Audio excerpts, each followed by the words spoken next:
Fáilte, croeso, welcome. As Chair of the Royal Commission on the Ancient and Historical Monuments of Wales, the lead partner in the CHERISH Project, I am very pleased indeed to welcome you all to Dublin Castle for the CHERISH End of Project Conference entitled Ambition, Delivery and Legacy. This is the culmination of 6 years of European-funded research, an Ireland-Wales project investigating climate change and coastal heritage. Firstly, you will hear from members of the CHERISH team about the ambition of the project, how that was delivered, and the legacy that the project will leave behind. You will also hear from external speakers who have been involved in the project and how they have worked with the team. It is a testament to the strength of the project and the strong links between Ireland and Wales to have delivered it in the midst of both the accelerating climate crisis and despite the testing times caused by the COVID pandemic. I now want to introduce videos from the two ministers. Firstly, I would like to introduce the video from Malcolm Noonan, the Minister of State at the Department of Housing, Local Government and Heritage, with special responsibility for Heritage and Electoral Reform. This will be followed by the video from the Minister from the Welsh Government, Julie James, who is the Minister for Climate Change.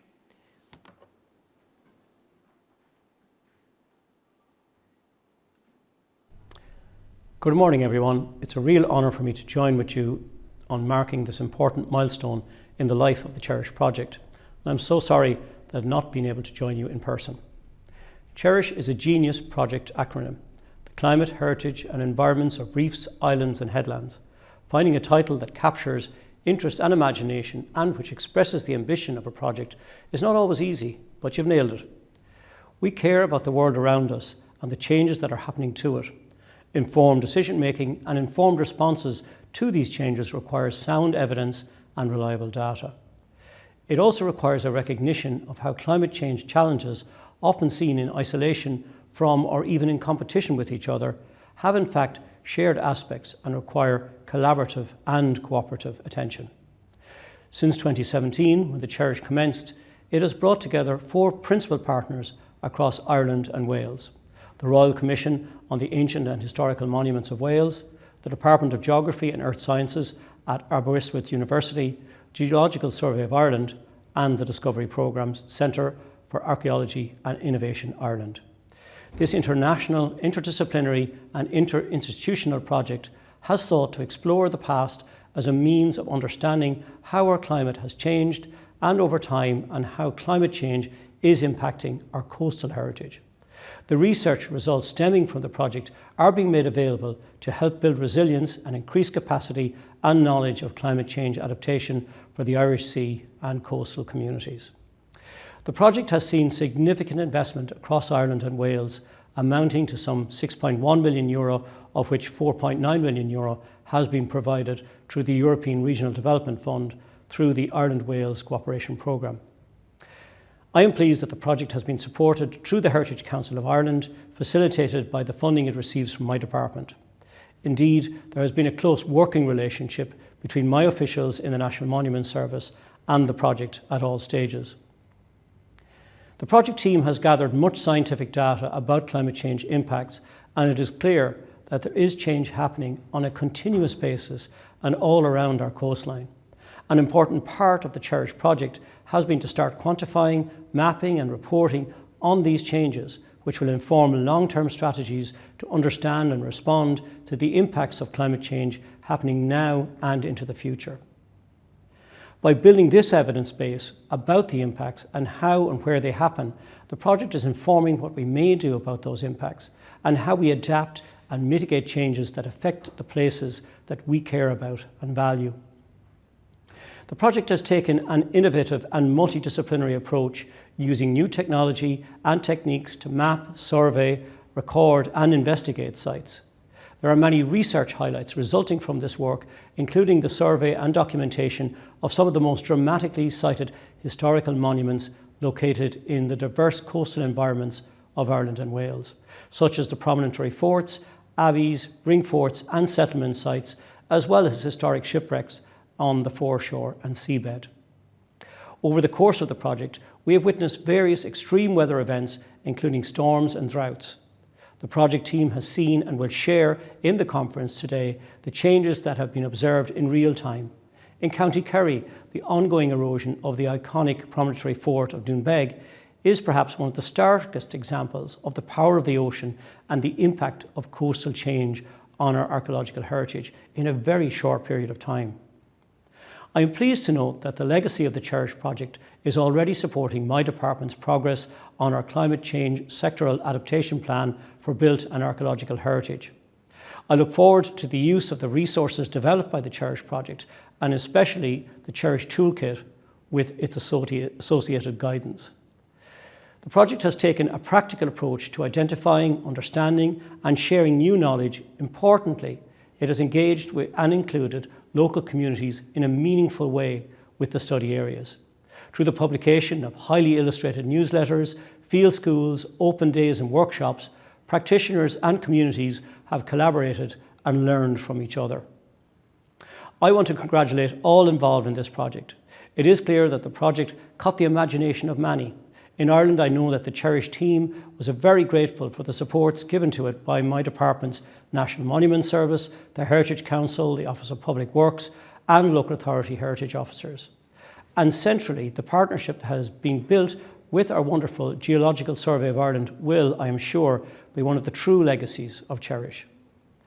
I thank my colleagues in the Welsh Government, our partners of the Royal Commission and the Ancient Historical Monuments of Wales, and Aberystwyth University's Department of Geography and Earth Sciences for their unstinting commitment. CHERISH truly is an exemplar of Ireland-Wales cooperation, and I very much hope that this spirit of partnership continues into the future. I know that today's conference will be engaging and inspiring. Through the work of CHERISH and all those who have been part of this great cooperative project, key policies are being shaped and strategies developed to address in a real way the impact of climate change. You all have so much to be proud of, and I wish you fair winds in the years ahead as we continue to work together with the urgency required. So may all continue to cherish that which we hold so dear.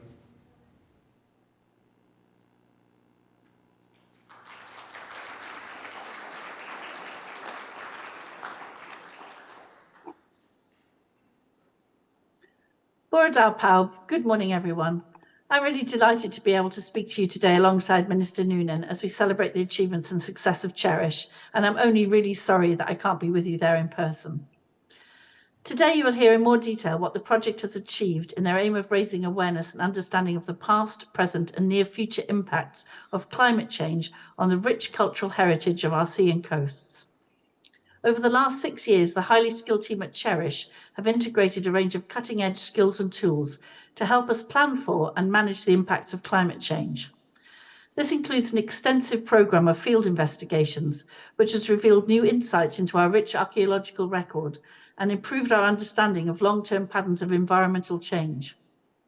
Both Wales and Ireland have set challenging net zero targets, and our historic environment provides a tangible record of our shared past, from which we can learn valuable lessons going forward. CHERISH's work at heritage sites and landscapes along our coast and on the seabed has increased our knowledge and understanding of the threats from changing weather and climate and how to mitigate against them.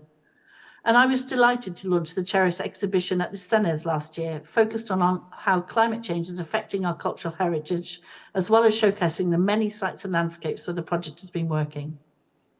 Linking land and sea, employing a variety of techniques and methods to study some of the most iconic coastal locations in Ireland and Wales, the project also highlights the importance of partnership, working across our sea border and across sectors. Tackling the climate emergency is at the heart of the Welsh Government's priorities. However, we have a fundamental belief that we can approach these challenges better through collaboration rather than unilateral action. CHERISH is one of 24 projects within the €100 million Ireland-Wales Cooperation Programme 2014 to 2020, a programme which has a long-standing record of success in delivering solutions to common challenges across our shared waters. By tackling these shared interests and priorities, projects such as CHERISH are driving innovative action on climate change, whilst also producing wider benefits to communities on both sides of the Irish Sea. This includes using the principles of knowledge sharing and transfer of best practice, integral throughout the Ireland-Wales programme, to develop joint Welsh-Irish standards for the monitoring of coastal heritage impacts of climate change. As we look to the future, our ambition is to continue a cross-border strategic approach with our Irish counterparts as part of the Irish Sea Framework, linked to our ambitions within the Ireland-Wales Shared Statement and Joint Action Plan. The framework is our commitment to explore options to collaborate and work in partnership to ensure that we grow and prosper with the wealth of opportunities that the Wales-Ireland relationship has to offer. As part of that approach, on St Patrick's Day, we launched an Agile Cymru Irish Sea funding initiative, directly supporting the framework to stimulate economic cooperation across and around the Irish Sea space. We are also planning a second virtual Irish Sea Symposium on the 23rd of May, which will be opened by our Minister for Economy, to build on our existing engagement and cooperation on this agenda. CHERISH is an excellent example of a collaborative project tackling issues such as climate change, which is integral to our ambitions moving forward. And finally, I would just like to thank our 4 partners, the Royal Commission on the Ancient and Historical Monuments of Wales, the Discovery Programme, Centre for Archaeology and Innovation Ireland, Aberystwyth University and Geological Survey Ireland for their outstanding success. Our heritage in Wales and Ireland is a precious, irreplaceable resource, and the work CHERISH has undertaken will help inform the debate on how our historic environment can be better managed and sustained for the benefit of present and our future generations. Diolch yn fawr iawn. Gobeithio y byddwch yn mwynhau geddwi y diwrnod. Thank you very much indeed. I really hope you enjoy the rest of the day. Diolch.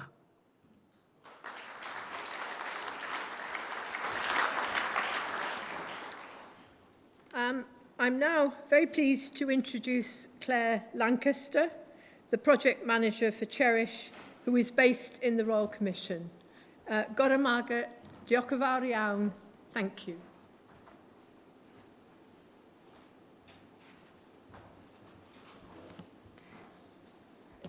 Good morning, Barda. It is my pleasure to be here today to introduce you to the project and the day itself. First of all, I would like to take you back to 8 years BC, before CHERISH, when a group of archaeologists, geographers and geologists got together to share views and concerns about the effect that climate change is having on the coast and its heritage.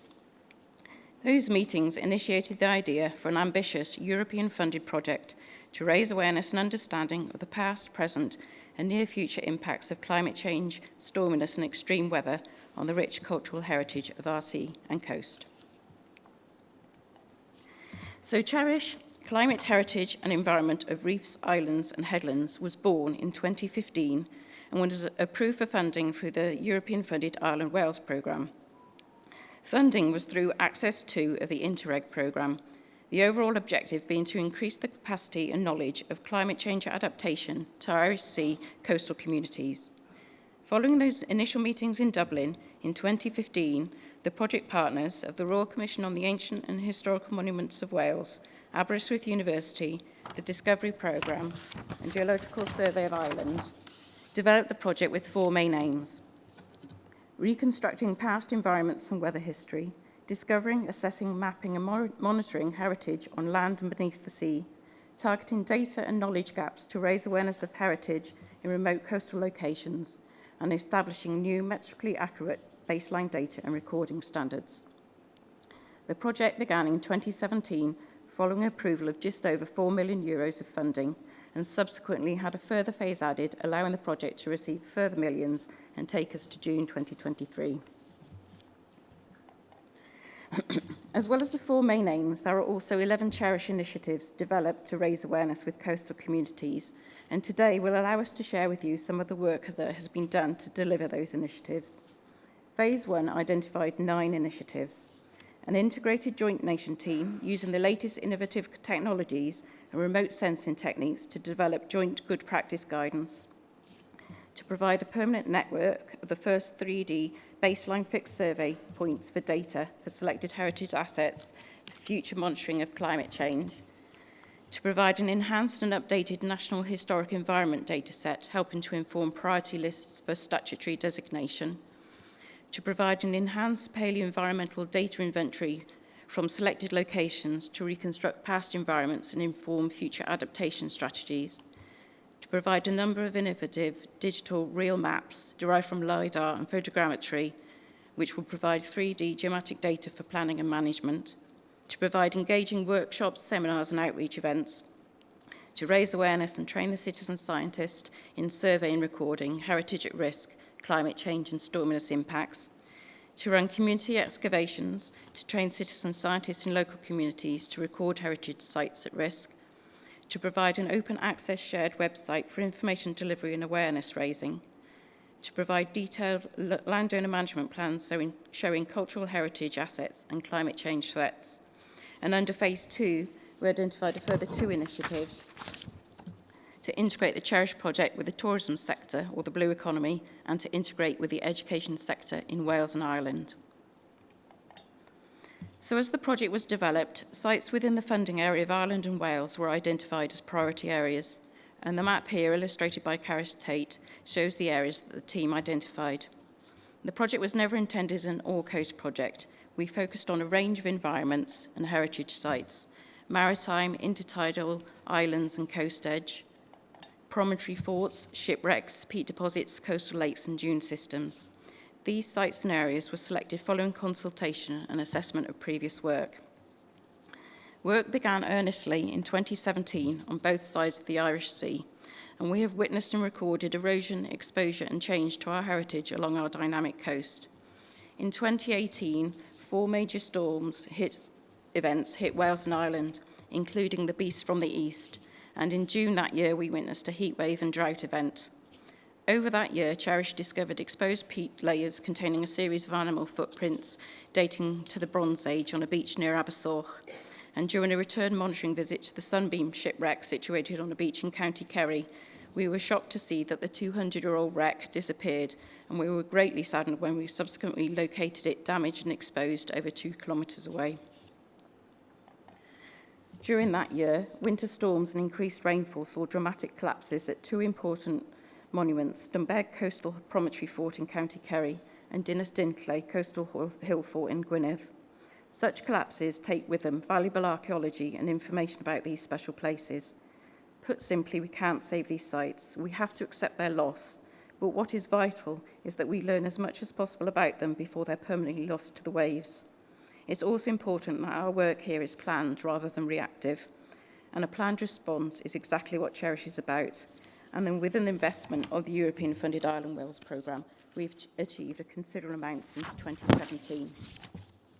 And as we come towards the end of the project in a few months' time, I would like to highlight just 3 examples of what this investment has enabled. Over 50 monuments have been surveyed to centimetre accuracy on the coast edge, in the intertidal zone and on the seabed, not only providing accurate baseline data for future erosion monitoring, but increasing our understanding of monuments at risk, which in turn helps with their management, but also provides new data and 3D models to engage all generations with. We have obtained detailed sedimentary records from multiple sites around the Welsh and Irish coasts. Analysis of the 120 metres of sediment core has provided new insights into the history of climate change, storm and activity and sea level change over millennia. Our evidence demonstrates the dynamic and ever-changing shape of our coastline. It has always changed, and we need to acknowledge this as we adapt to the significant challenges we face now. We've engaged with over 14,000 people. This has included 3 investments in community excavations in Wales and Ireland, attracting over 120 volunteers, as well as beach cleans, guided walks, day schools and training events, all raising awareness of the impacts of climate change on our heritage to coastal communities. But it's also enabled us to talk with and learn from those living in the coastal zone, those who experience at first hand what's happening. A number have become our eyes on the ground, reporting to us any changes they observe. One of the greatest successes of CHERISH has to be the collaboration between the 4 partners and the 2 nations. We've worked together, sharing, combining our skills and expertise to operate as a single survey team. We've learnt so much from each other and hope to build on these relationships in the future. We know that climate change is happening and that there's an increasing sense of urgency to the discussion which must take place about the best way forward, how we adapt to it. We hope that the work of CHERISH can help here. And today we will be launching a resource that shares our practice of investigating heritage and climate change in coastal and maritime environments. This looks at our toolkit, the technology and methods we employed, our evidence on long-term landscape and climate change, recent losses and new archaeological discoveries provide the basis for both local site management and broader policy decisions, and for discussions for communities who are facing loss and change. So today we will introduce you to some of the work that the project has undertaken over the 6 years. You will hear from members of the CHERISH team and organisations that have been involved with the project. But a day isn't long enough to tell you all about the work that CHERISH has undertaken, but we leave a robust legacy. The website will remain after the project is finished, where there are newsletters, reports and information about all of the work that the project has undertaken, while scientific and survey data is being permanently archived with several national agencies. So on to the conference programme itself. We are delighted that we have 2 rooms of trade stands. So as well as in the main foyer, in the Poddle room, which is just off the foyer, you will find some of the other Ireland Wales projects who have displays to show that the work they have been undertaking through European funded. So please make sure to visit all of the areas of the conference event space, and you will see a couple of CHERISH pop-ups right by the door to point the way through, and please ask a member of the CHERISH team if you're unsure. But a quick run through of the programme for the rest of the day. The first session will be themed around understanding loss and how the CHERISH team have used various survey methods to record and monitor the changes to the coastal heritage around Ireland and Wales. Following a coffee break and a chance to view the trade stands, the second session will address living with change and what the project has learned from the investigations. And in that session, we will have 2 case studies: Ferreters Promontory Fort in Ireland, which is presented by Sandra Henry, who has previously worked on the CHERISH project, and the Bronze Bell shipwreck in Wales, presented by Alison James from MSDS Marine, who carried out the dive on behalf of the project. Each of the sessions will have a discussion panel, and you will have noticed that we are using Slido, so you'll be able to submit questions during the talks using that or via a roving mic at the end of all the talks in each of the session. There are QR codes on the programmes on your table for you to access the site if you haven't done already. Lunch break will allow you to do an opportunity to network and view the Travel and CHERISH exhibition, which again is in the Poddle room, and which we've brought with us today, and which is available to come to any location in Ireland and Wales, should you want us to. Following lunch, session 3 will look at how the project has raised awareness of climate change and coastal heritage, and will include presentations from organisations that the project has worked with. Robbie Galvin will talk about how the project has worked with the Copper Coast Geopark, and Cathy Laws will introduce and showcase the work undertaken at the national site in Dinas Dynlley, North Wales. And finally, Julian Ruddock and Pete Moynihan will discuss how CHERISH has influenced their artwork. And we're also delighted that the results of this long-running artistic collaboration are also being showcased at the conference, reflecting a different way to communicate the climate emergency. Further networking and a well-earned coffee break will lead us to the final session of the day, when we will look towards the world post-CHERISH. We will officially launch the CHERISH Best Practice Guide and discuss the legacy that the project leaves behind. And the final visioning discussion will see experts in climate heritage discuss where they would like to see climate change in 5 years' time and how do we get there. Following closing remarks, there will be a drinks reception and a chance to view the exhibition of artwork created by Julian and Pete, and a chance to speak to the members of the CHERISH team. So don't forget that you can submit questions for papers via Slido, and we will also be running polls and having a competition at the start of each session with a chance to win some CHERISH prizes. Yes, thank you very much. We hope that you will enjoy the conference and hearing about the work of CHERISH. And I would now like to ask the speakers for session 1 to take to the stage, chaired by Pauline Gleeson from the National Monument Service, and who is also a member of the CHERISH Advisory Committee. Many thanks. Diolch yn fawr.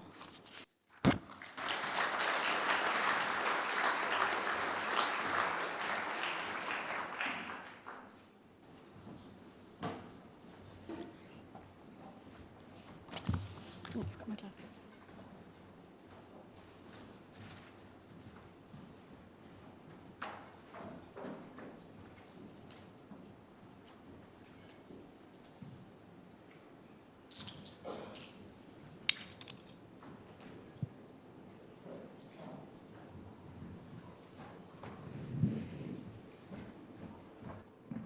Sorry, I forgot my glasses. Good morning, everyone. Thanks very much, Claire. That was a fantastic overview. And my name is Pauline Gleeson. I'm a senior archaeologist in the National Monuments Service. And together with Carl Brady, whom many of you know, we represent the National Monuments Service on the advisory committee for CHERISH and have done so for the last number of years. So we're delighted to be here today to acknowledge the work of CHERISH, such an inspirational project and with a lasting impact, particularly in relation to the implementation of our climate change sectoral adaptation plan. And we thank you for that. We acknowledge your work. So this session is Understanding Loss. I have a few items to go through first before introducing the speakers. Just to remind everybody, excuse me, there are feedback forms on the tables, and CHERISH would like to encourage you to fill them in. Also, I'm introducing the Slido quiz that Claire spoke about, and it's a very short quiz, I'm assured, and it's the fastest answer will win the CHERISH prizes. And I think we press go now on that Slido quiz. Is that correct, Claire? Yes? So the Slido quiz is live, and as Claire said, you can submit questions for our speakers on Slido, and of course on the roving mics that will be in the auditorium as well. And Leslie is our Slido monitor. Thank you very much, Leslie. So to understanding loss and understanding cultural heritage, baseline assessment, ongoing monitoring from which to measure change are key aspects of the CHERISH programme. And this is what our session this morning is about. So I won't delay in introducing our first speaker, Anthony Corns of CHERISH Programme and Discovery Programme, deploying the CHERISH Tool Kit. Thank you.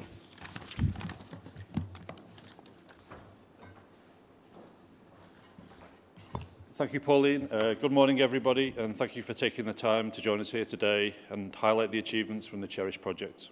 My name's Anthony Corns. I'm the Technology Manager at the Discovery Programme. I'm one of the 4 partners within the CHERISH project. And over the next 15 minutes, I'm going to introduce the CHERISH Tool Kit and outline the 15 complementary methods we employed over the past 6 years, which have improved our understanding of the effects of climate change on our coastal and marine historic environment. Each of the tools outlined here will be covered in more detail in presentations by other members of the CHERISH team, and Louise Bark will officially launch the publication later this afternoon.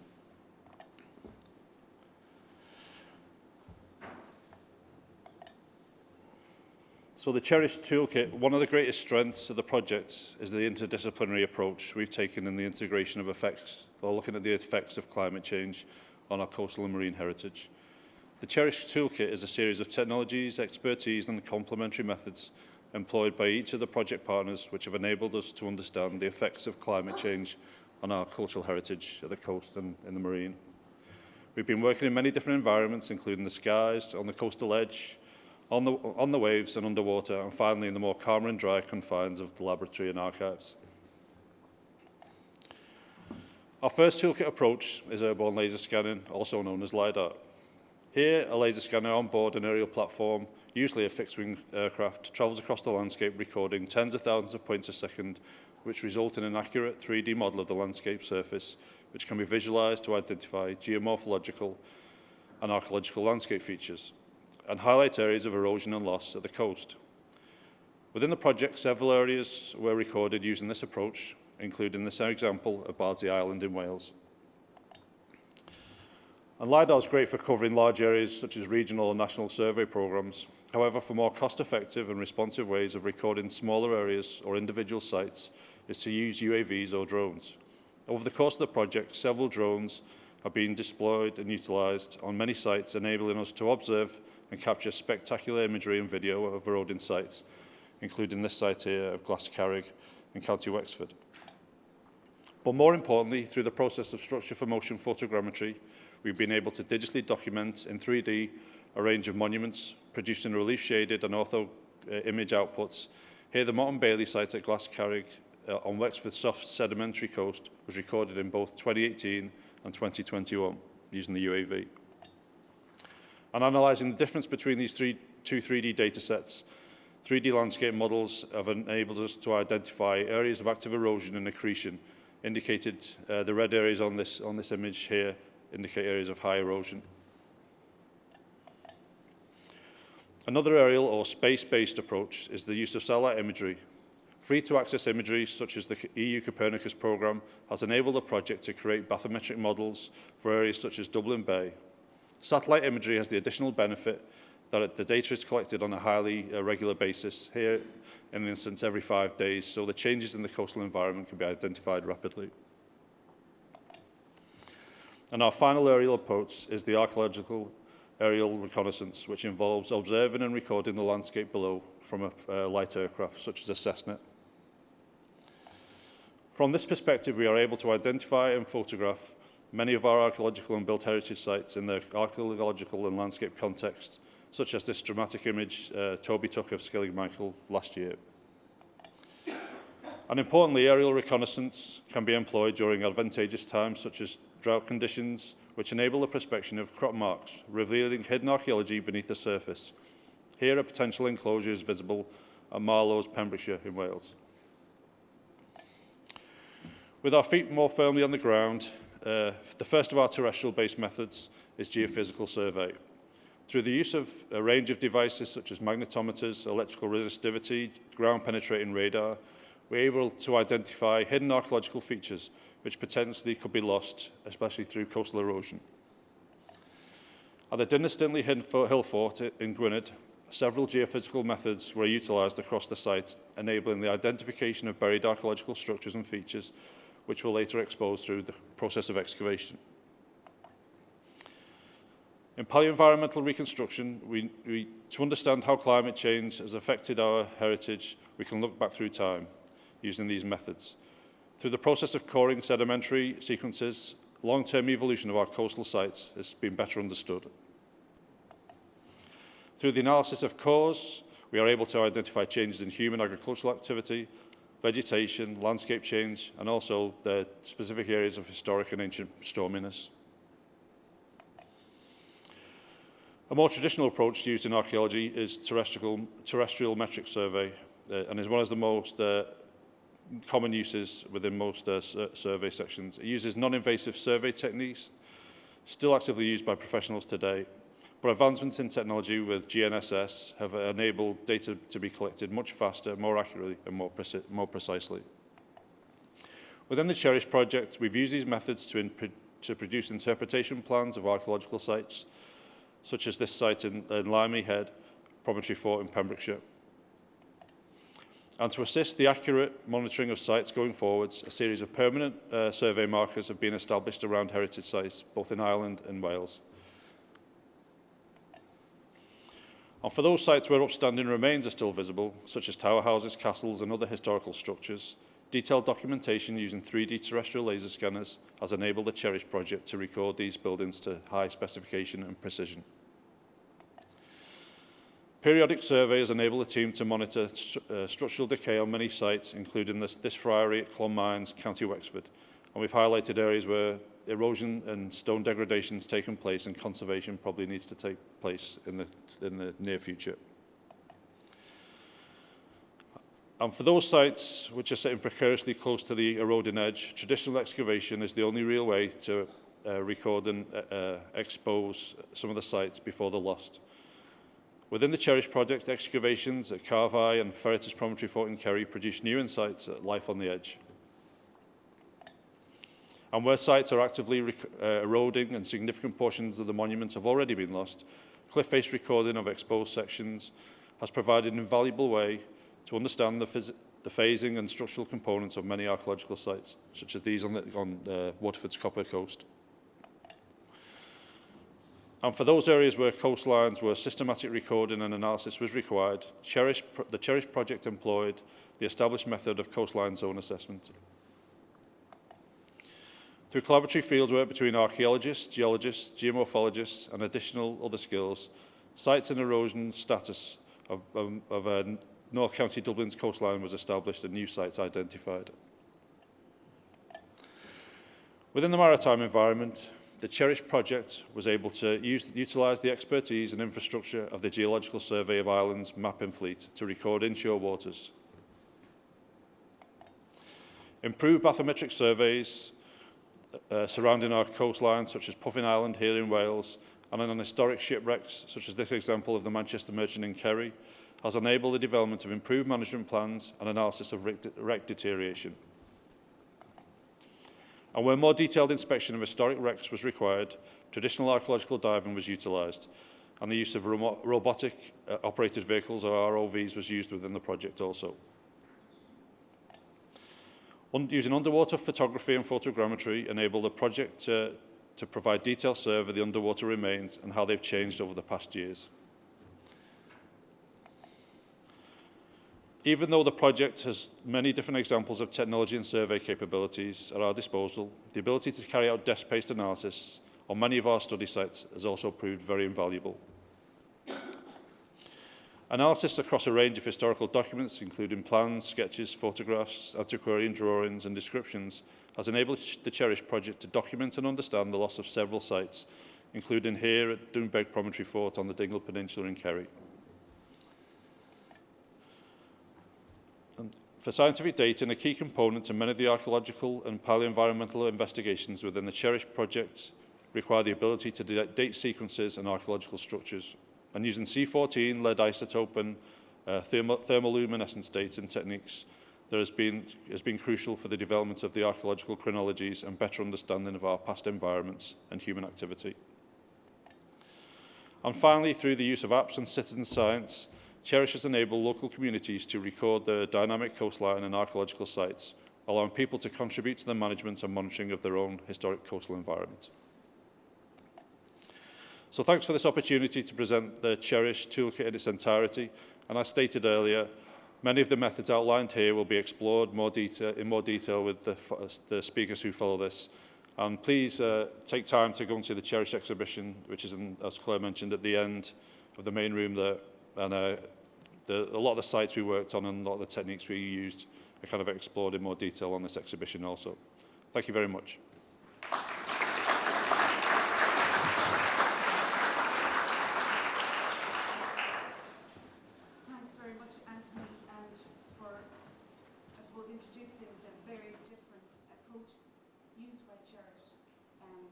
Going to look in more detail. Oh, sorry, I'm now live.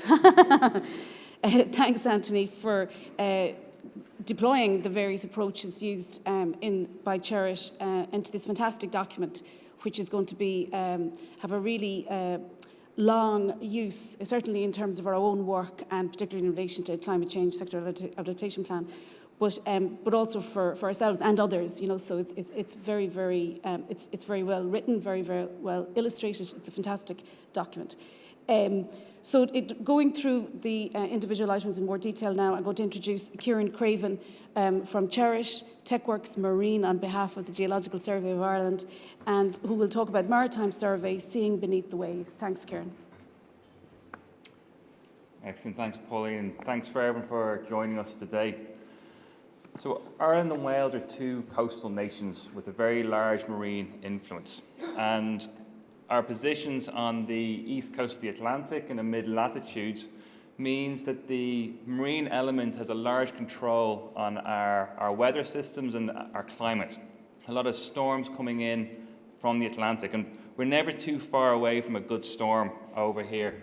The image on the left-hand side was taken during the CHERISH project itself. It was Hurricane Lorenzo at the time, which is the most easterly and northerly Category 5 hurricane that was experienced in our area, which was downgraded to a storm when it hit our coasts. But as you'll see through the course of this day, there's been a number of storms which we have experienced here over just the short duration of 5 years of this project.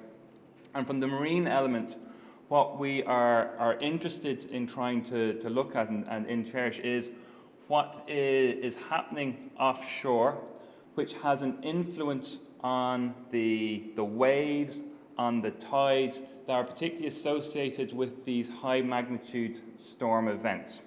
Those combined with the impacts of sea level rise, can lead to increased flooding, and therefore the changes that happen to our coast which impact our heritage, so increased coastal erosion and also perhaps degradation of our underwater heritage. Over the course of the project, we looked at a number of sites around both Ireland and Wales, and being able to use both the experience and the infrastructure of the Infomar programme based out of the Geological Survey Ireland and the Marine Institute, we were able to combine the marine surveys with the other elements that Anthony has touched on that you'll see through the rest of the day, particularly the diving, the UAV surveys, to greater understand our coastal areas in both jurisdictions. And over the 5 years, we got to a number of different places, stretching right the way around the Irish coastline in the different areas that CHERISH had been focusing on. And almost every year we got over to Wales and we were able to focus on some key areas identified by our partners over there. And these helped us to understand a regional picture, maybe a couple of kilometres either side of important coastal sites. They allowed us to focus in on shipwrecks, and they also allowed us to provide new information for environmental variables that we were able to get to understand perhaps the wave regimes in some of these key sites and the impact that could have to our coastal heritage. And the kind of data that we got, these are just examples from Wales, are seabed bathymetry, so using acoustic techniques to sonify the seabed and get a return of the depth. And this has given us some quite fantastic images and greater understanding of some really important areas. This is Sarnbadrick, just off the coast of Wales, a very shallow ridge that, because of the difficulty and the shallowness of the area, have been quite difficult to map, but being able to target through the CHERISH project, we were able to reveal what looks like an incredibly nice esker, a sub-ice feature that runs that ridge that was very different from the mapped charts. And again, a number of shipwrecks on this area, and now a greater understanding of that regional aspect. Also collected from the vessels was the backscatter. This is the strength of the signal that comes back from the sound source. And this can give you information on the type of sediments that you might have a very strong return from something like a rock or a gravel. But in your muds, you would tend to have the sound is more dissipated and you have a low backscatter. And here, the black areas are more muddy, sandy areas, and the grey area is more hard material. So the first insight to maybe start looking at the type of sediment that we have in some of these areas. We went around Puffin and we were able to take some seabed samples from here and from a number of other places, the Puffin Islands. We looked in detail at some of the shipwrecks in both Ireland and in Wales and got some really nice images and some high density data from some key signature sites. In the last year we went over to Wales. This would be 2020, I believe. We went to a number of areas where we'd visited before, and this was great with the collaboration over the number of years that we were able to visit sort of sites repeatedly, collect seabed samples, which then allowed us, combined with the backscatter, to build up some sediment pictures of a number of these areas. So with rocks and sand and coarse material, you have some mixed area, muddy areas around Puffin Island. So again, building up our offshore understanding of these areas, which can then help inform what is maybe happening in shallow waters and inshore. We also combined it with other techniques, and the CHERISH project allowed us to trial these. This is using the satellite images from the European Space Agency and using the sort of like dissipation of light through the water column to understand to give an indication of water depth. And again, being able to build on what the Infomar program had been doing in areas where they've been using their boats in these areas to be able to correlate and be able to cross-reference depths collected by boats with the depths that we have from the satellite images. And we're able to see that certainly over about 6 metre water depths that we were able to get some information from this, because the shallow coastal zone is a very difficult environment to measure due to the wave action and the shallowness of it getting vessels in there. So being able to investigate novel techniques to try and understand these areas. We then looked at integrating the different technologies, and it's one of the key strengths of the CHERISH project has been able to build on either the experiences and the expertise of the different organisations, but also the different techniques that they have. And this is Dorky Island over just in Dublin Bay, where we were able to get some LiDAR data of the emerged island, and to merge that with the bathymetry collected from the CHERISH project to give us our seamless onshore-offshore map, which can be used to understand waves in the area, current direction, and other hydrodynamic processes that could then be impacting the onshore heritage. We were able to repeat that over in Wales, Puffin Island. This is a 3D map of the island. And again, Dinas Dintley in Wales, one of the key signature sites. Shipwrecks were another big area to understand the submerged heritage, and again some high resolution images of a number of shipwrecks from both Ireland and Wales. And while we were surveying St Patrick, we were also able to pick up a couple of uncharted wrecks because we were able to have that complete coverage.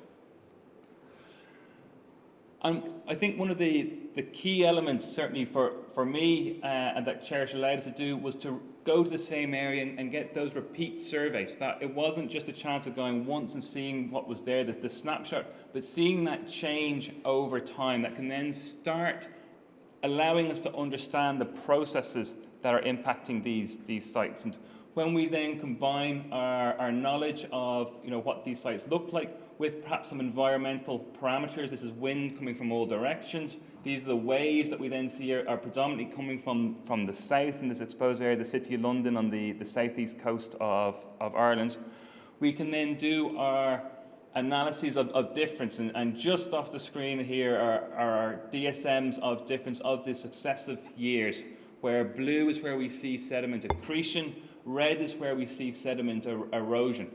And one of the key take-home messages of this one is the dynamic nature of this site, that if we look from successive years from 2018 to 2020, there's sediment accumulation. In the following 2 years, we see massive erosion. So the medium-term look, and we actually even have another survey on it, the medium to long-term look is one of erosion, but the actual picture from a year-to-year one is of a highly dynamic environment.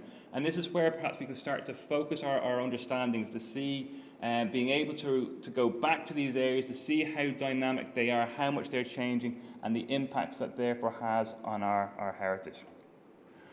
So leaving that then, we have a lot of freely accessible new data. We have the openings into our understandings of how dynamic these places are, and we're then leaving this to help raise awareness for coastal communities. And with that, I'd like to say thank you very much.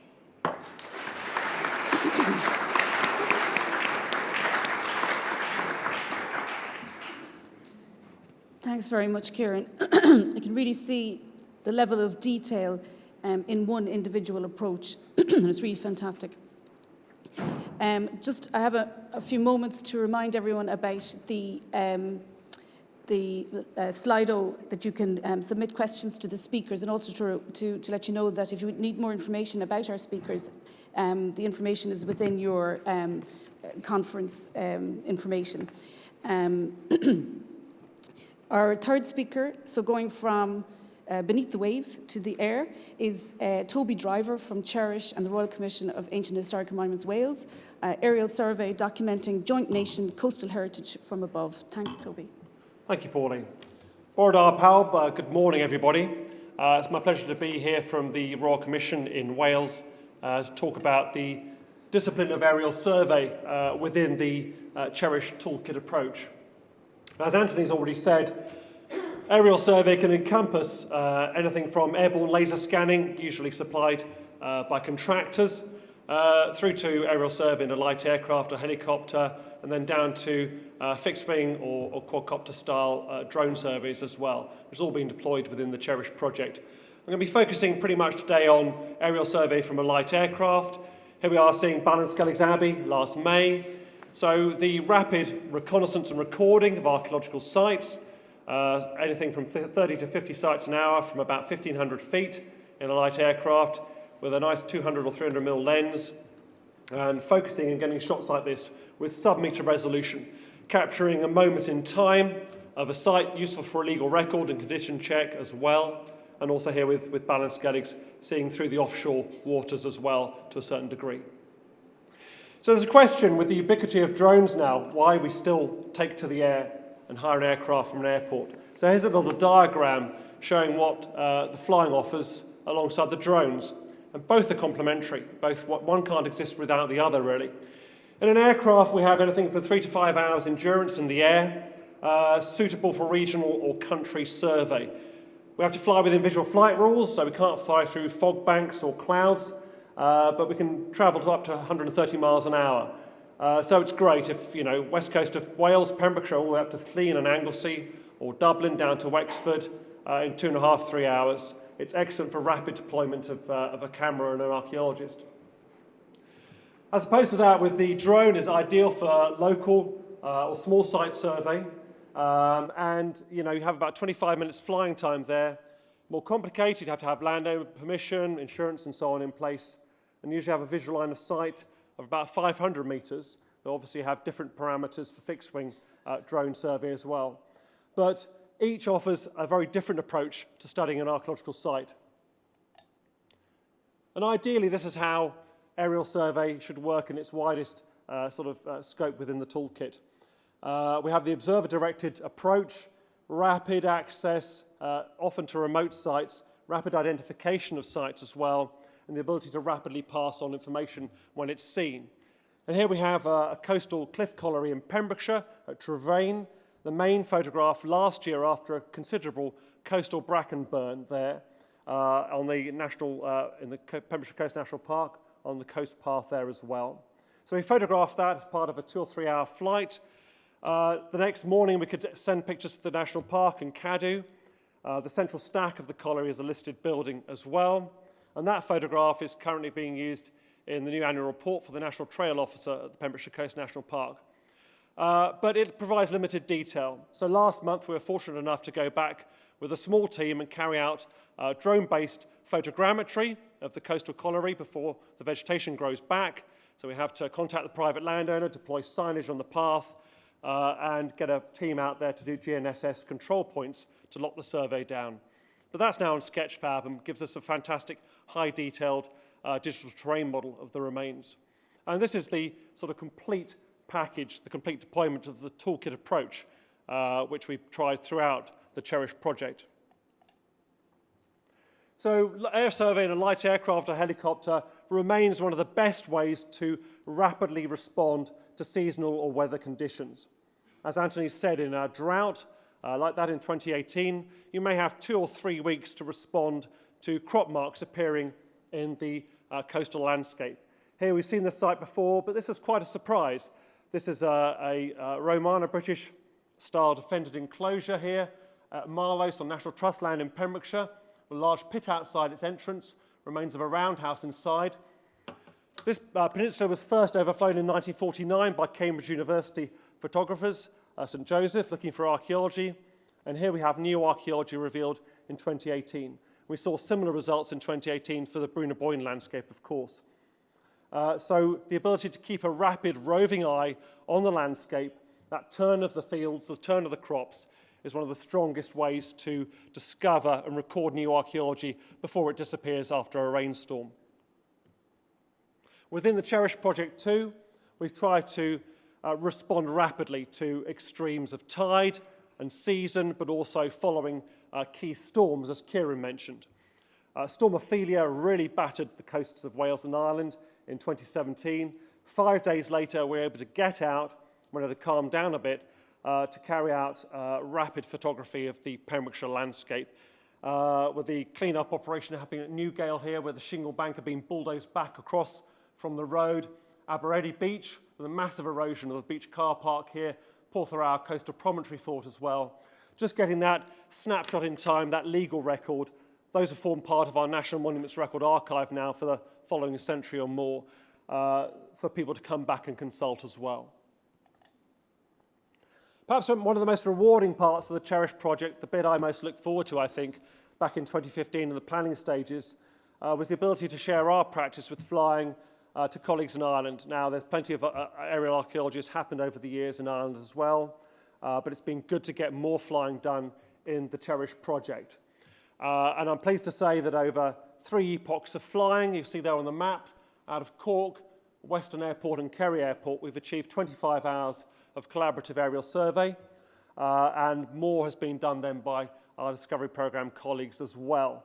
And this has been a really valuable practice, you know, what the Ireland Wales funding is all about, and working or building relationships with the local airports as well. What's their insurance regime? What aircraft availability do they have? Are the pilots used to flying for aerial archaeology? Very good contacts made with the Atlantic Flight Training Academy down here. Barry Toomey, the pilot, who flew us in 2017 for Waterford and Wexford, and again in 2022 for Kerry. Getting lovely shots of Steg Fort here last May, and its Tight Valley as well.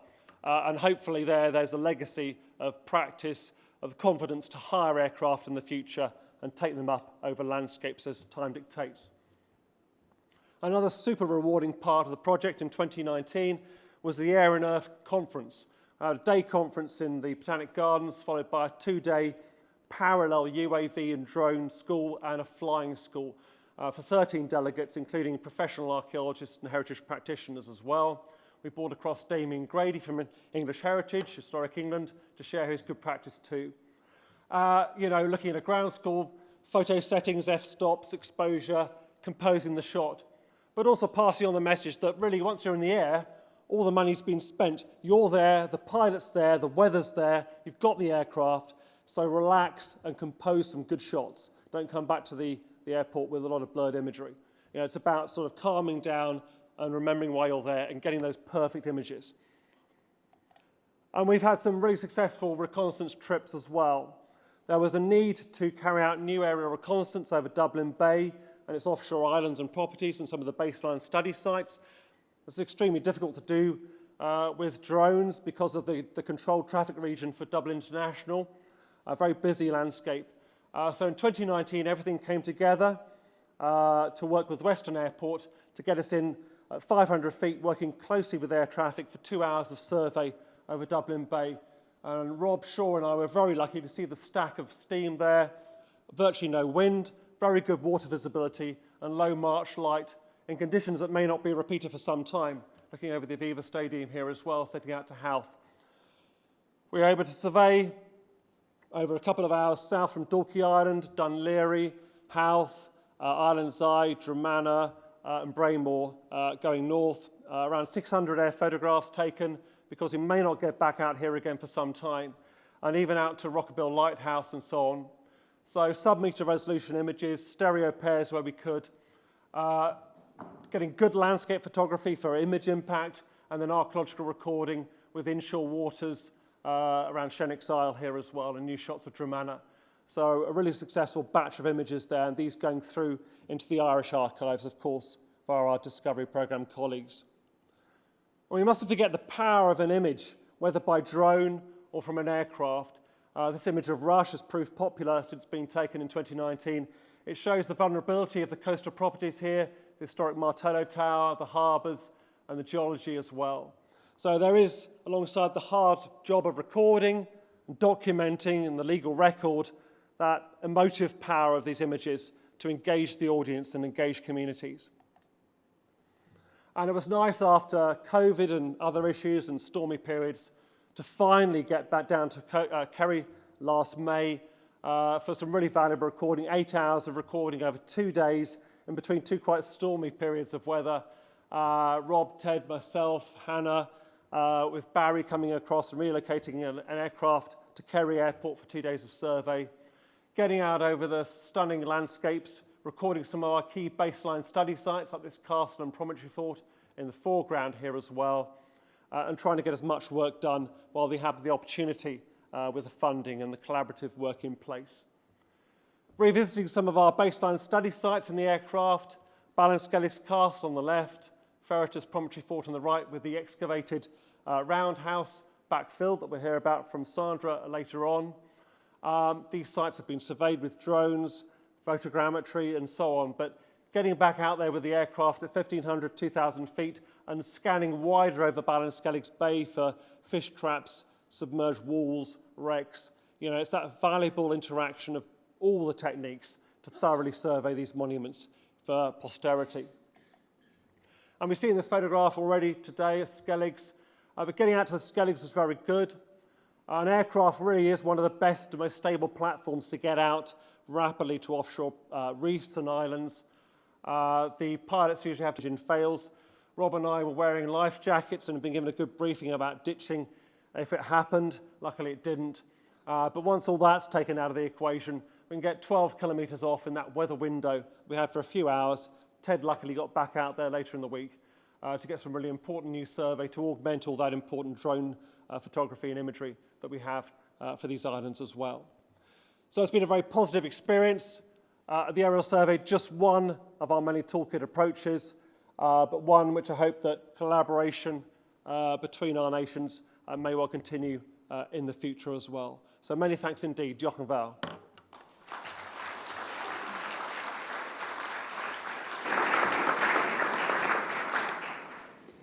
Thanks very much, Toby. Some excellent timekeeping going on here.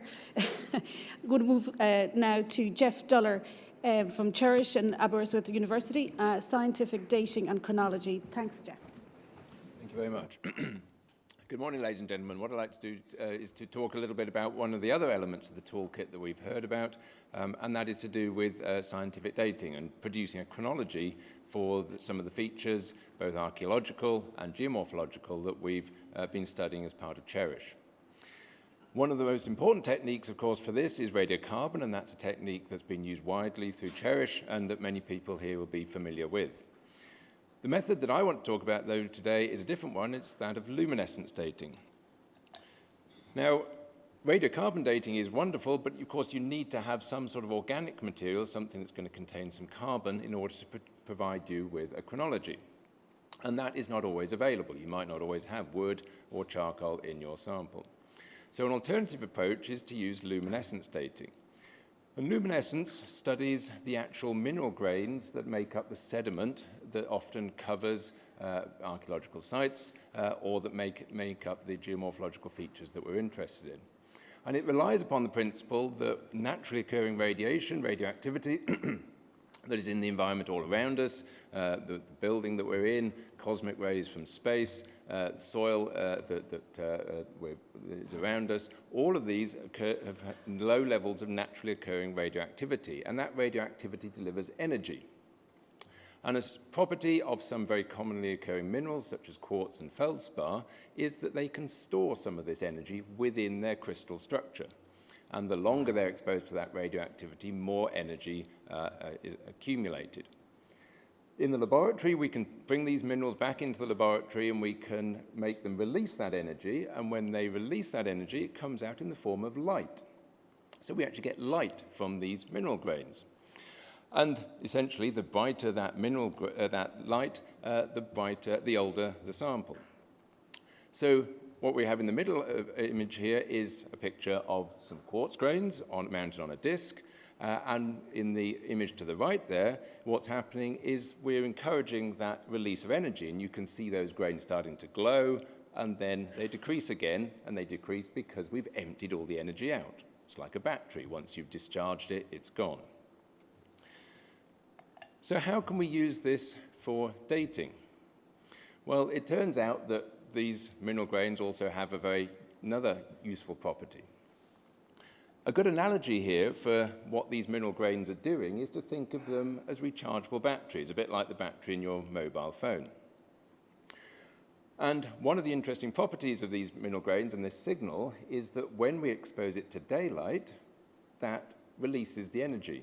So simply taking these mineral grains out into the daylight for a few minutes is enough to completely flatten the battery. It releases all of the stored energy. So mineral grains that might be blowing around by wind activity or in the near shore, by wave action or in fluvial systems, that exposure to daylight is enough to reset our signal. So if you like, it sets our clock to 0. When those grains are buried by further accumulation of sediments, of course, they're no longer exposed to daylight. They're shielded. But they are now exposed again to that radioactivity from the natural environment, from the mineral grains themselves and their surroundings. And so while they're buried, that energy builds up within those mineral grains. The longer they're buried, the more energy they absorb.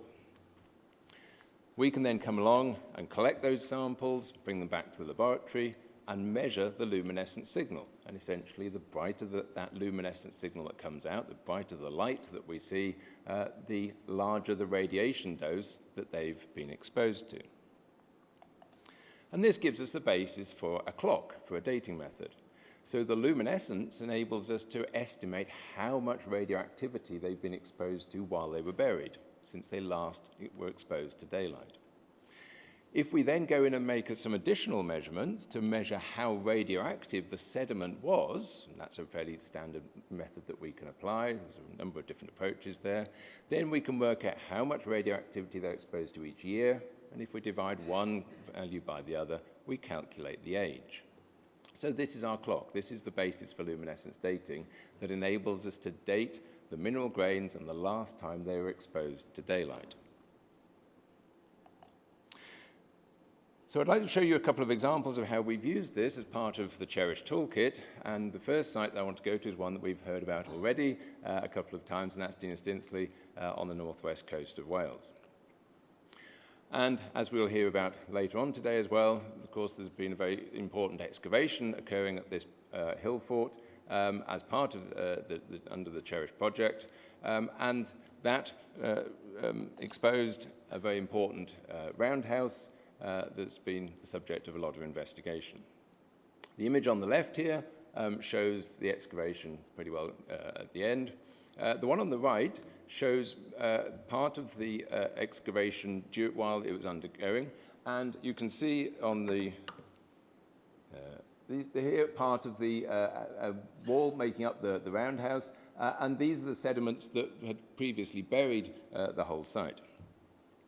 My colleague, Professor Helen Roberts, who runs the luminescence laboratory with me in Aberystwyth, along with CHERISH colleagues, went and collected a series of samples. You can see them here, banged into the sediment here, to date those with luminescence, to try to understand when this feature was built, and indeed when it was abandoned as sand accumulated over the top of this section.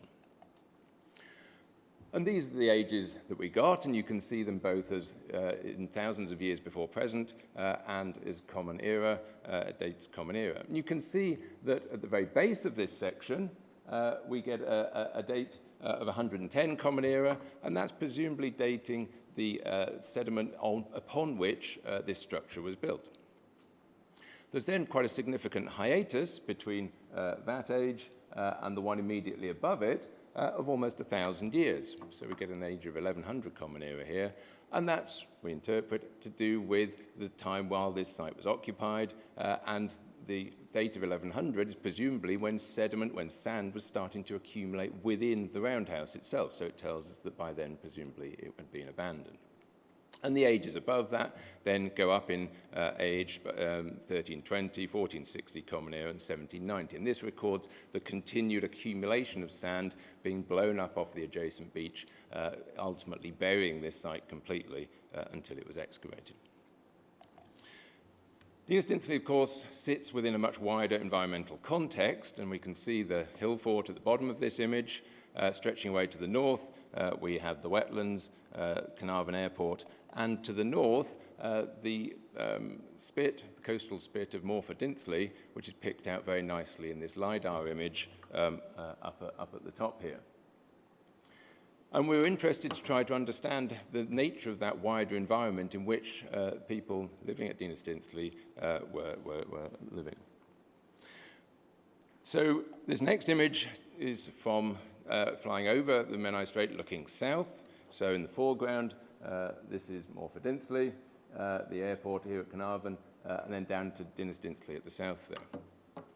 Now, previous work that had been undertaken by Charlie Bristow from Birkbeck College, undertaken for CCW some years ago, had undertaken a ground-penetrating radar survey across that and demonstrated there were a series of coastal gravel ridges that had accumulated. And on top of those gravel ridges, sand dunes had subsequently formed. But what wasn't known was the chronology, how long that process of building out this substantial spit feature had taken, and whether it related to the period of occupation of Dinnestinsley or not. So as part of CHERISH, we were able to go in and take a series of samples along this transect. This is the transect that Charlie had done for the GPR, and as part of CHERISH, we were able to go in and collect 12 samples along there of the sediments associated with those gravel ridges. And you can see here the ages. Each of these dots represents the age of one of these gravel ridges, and the age is on this axis. So this is Zero Common Era up to the present day, and this is going from the southeast to the northwest. And you can see that this feature started to form around 100, 200 Common Era, actually very similar to the time period when Dinnestinsley, that roundhouse, was built. And these ridges have built up subsequently over the last 2,000 years. And in fact, there's quite an interesting but quite complex story there about erosion as well as deposition. So I hope what this has shown you has given you a flavour for the way in which luminescence can be used as a very powerful geochronological tool where material for radiocarbon is not suitable, or in parallel with radiocarbon. At a number of these sites, we've used both techniques together very efficiently. Thank you very much indeed.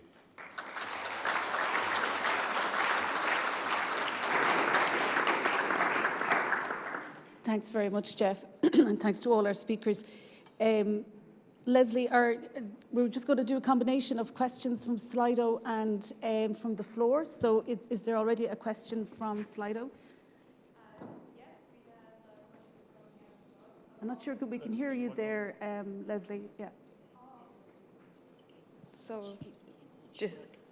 can everyone hear now? Okay. Yeah, yes, great. we have a question from Hannah Fluck. Of all the approaches developed and included in the toolkit, which do you think will be the most useful for the future of coastal heritage management? Anthony, to start anyway. I think for ourselves, the UAVs at the start of the project were just kind of coming, or let's say just everyday off-the-shelf UAVs were coming available to us. And that kind of opened up a whole new possibility of access to remote sensing and things like this. So it's got a lot easier to do. And I know there's a lot more regulation over the past year with European regulations, but it's a way that people can, gather high-quality data and just that perspective on the monuments they're trying to look at. And I think even most archaeologists now should think of a drone as a camera that they can take on site and just go and inspect, even like say masonry up high and things like this that allows you to gain access. Absolutely. I mean, it's phenomenal in our work in the National Monument Service in terms of monitoring change, so yeah. Definitely. Any other? Just to say, I mean, looking at one technique that would be most useful going forward, I think the one thing from the toolkit approach is the collaboration between archaeologists and geographers that's been most exciting and most useful over the last 6 or 7 years for myself, particularly ourselves. Working with geologists, geographers and archaeologists on site, you have such a bigger dimension of understanding of that eroding site than you would have just with 4 or 5 archaeologists on their own. So I think that's that interdisciplinary aspect of the toolkit approach is invaluable. It's got to continue. Absolutely. So the interdisciplinary really is the only way. And I think in terms of what we're learning about climate change, it's definitely the approach that we have to take. Are there questions from the floor? It's amazing. I can't really see anybody. I know there's a roving mic. I see a few hands. Yeah. So we might just alternate between Slido and the floor, if that's okay. Thanks for your question, Hannah.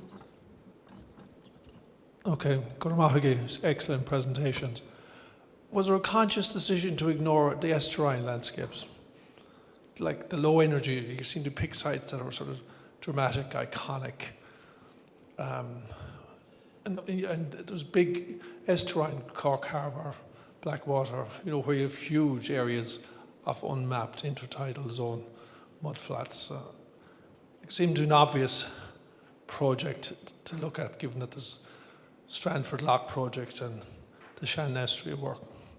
So I'm just curious as to the decision initially. There was two restrictions. One, the funding region. We had to work between the Shannon and the Boyne, and we couldn't work outside of that. But there was areas, say, around Wexford, say, Clonmines, these kind of areas where we did work in those estuarine conditions. But I suppose whenever we were prioritising sites, we were looking at the kind of what were the major hazards and impacts on a lot of these sites, and erosion we were finding was the main driver in site selection. Toby, you want to come in there? Yeah, it was also very early in the planning stages looking at areas that were data poor. Particularly from Wales, the low-lying floodable areas have been very well flown with high-resolution LiDAR for flood risk monitoring. And it was the headlands and the islands and the rural coastlines which had very little data, better than the 19th century Ordnance Survey mapping. And so that's why we tended to put a lot of our effort into improving data quality and data accuracy in those more difficult to reach parts of the landscape. But as Anthony said, we also, Geoff showed the Menai Strait and the estuarine landscape there that's benefited from a huge amount of new research as well. Thank you. Will we take another question from Slido, Leslie? Yes, the next question is from Nicola Sharman, and she asks, what platform or method has CHERISH used to enable members of the community to record data? Yep. Yeah, I'm happy to take that one.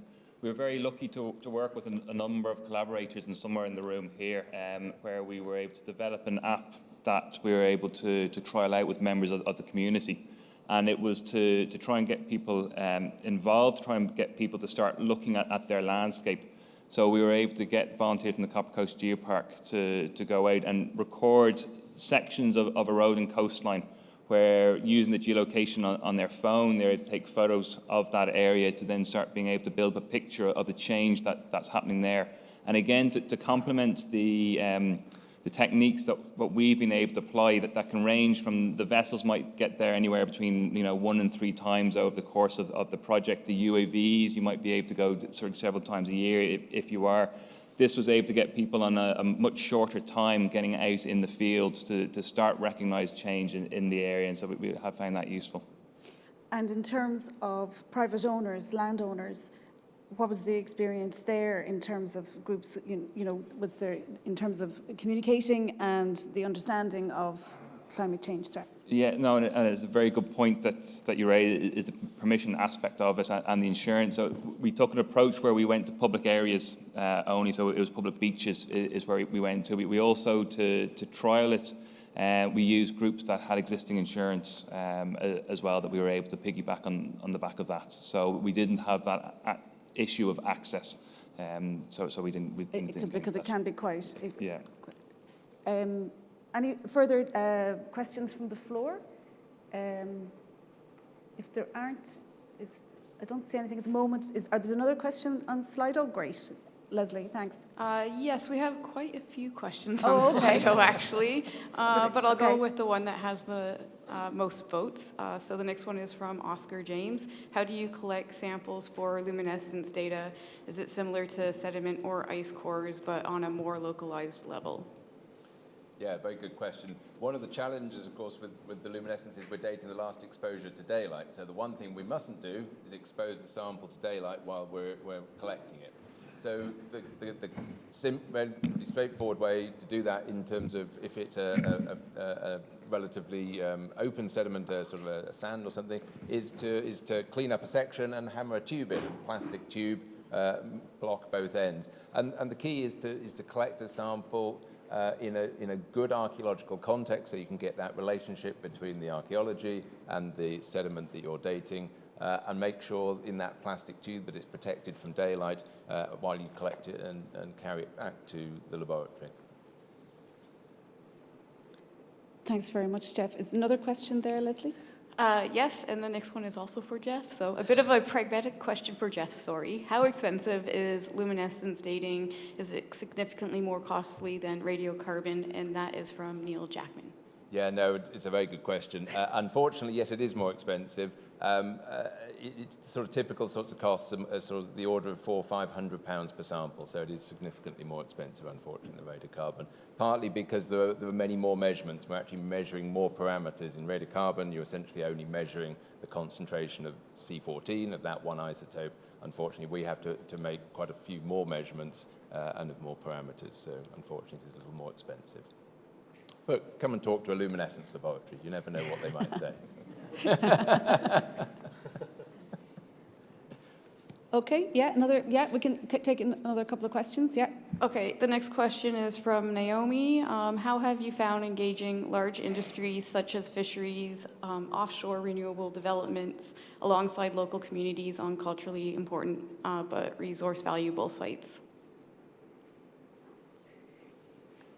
Who wants to?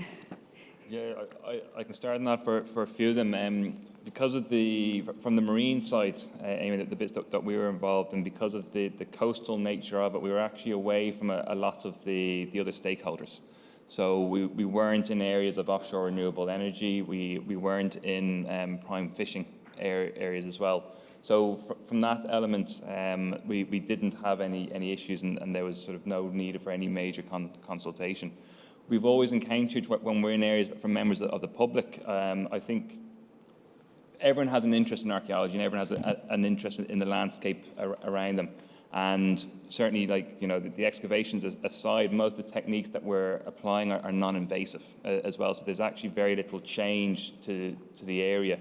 And so certainly we've always had a very positive response from any of the interactions that we have had from stakeholders, and there hasn't been any issue with it. And they've always seen the value of it and the value for understanding.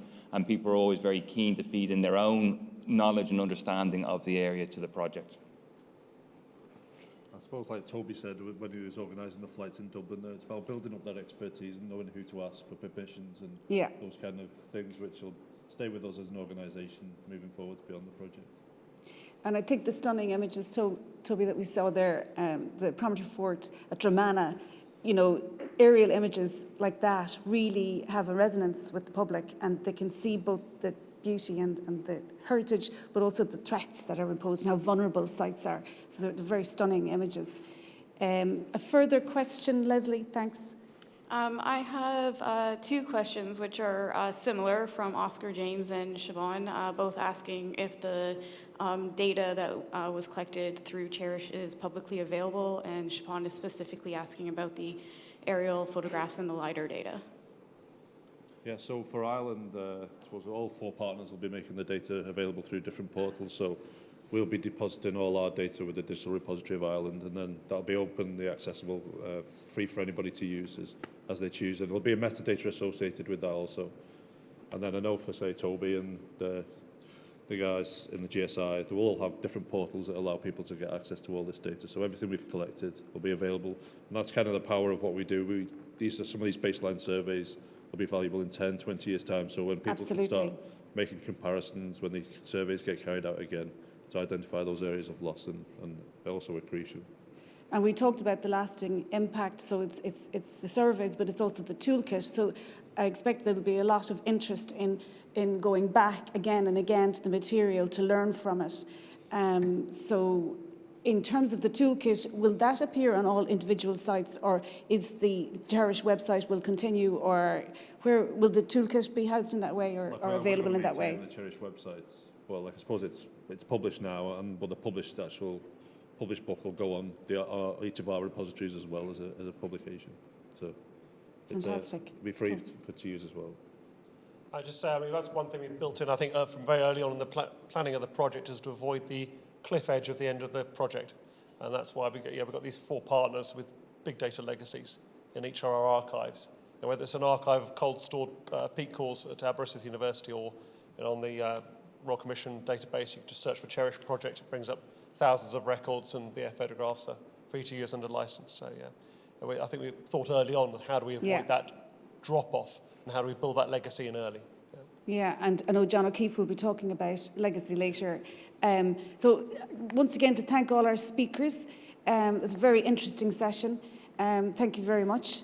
We have some time now to announce Leslie, our Slido winner of our competition at our CHERISH prizes. Yes, congratulations to Beth Ann Thomas, who answered the fastest and correctly within 8 seconds.